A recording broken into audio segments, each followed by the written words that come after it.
se tkun irrestawrata l-faċċata tal-Knisja parrokjali tal-Qrendi, kif l-Arċidjoċesi ta' Malta permezz tal-fondazzjoni tagħha għall-konservazzjoni tal-parroċċi u l-wirt kulturali se tmexxi 10 proġetti madwar il-pajjiż ta' tisbiħ u restawr ta' diversi parroċċi b'investiment ta' fost oħra 4 miljun euro minn Fondi Ewropej.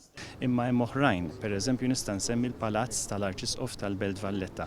Dawn l-10 proġetti hemm investiment ta' 1.5 miljun euro illi huma jiżdiedu wkoll mal-17 il-proġett li semmejna sena u nofsilu, illi b'kollox għandna allura 27 proġett li ammontaw għal 4 miljun euro. U dan huwa kollu investiment biex jgħin lill-parroċċi biex jgħin il-wirt naturali u l-wirt kulturali tagħna fil-parroċċi u anke huwa l-wirt patrimonju u kulturali tagħna li nistgħu ngħaddu lill-uliedna wkoll. Is-Segretarju Parlamentari għall-Fondi Ewropej Stefan Zrinza Azzopardi qal il-Knies Maltin u Għawċin dejjem kellhom valur imprezzabbli kif jiffurmaw parti mill-patrimonju kulturali ta' pajjiżna.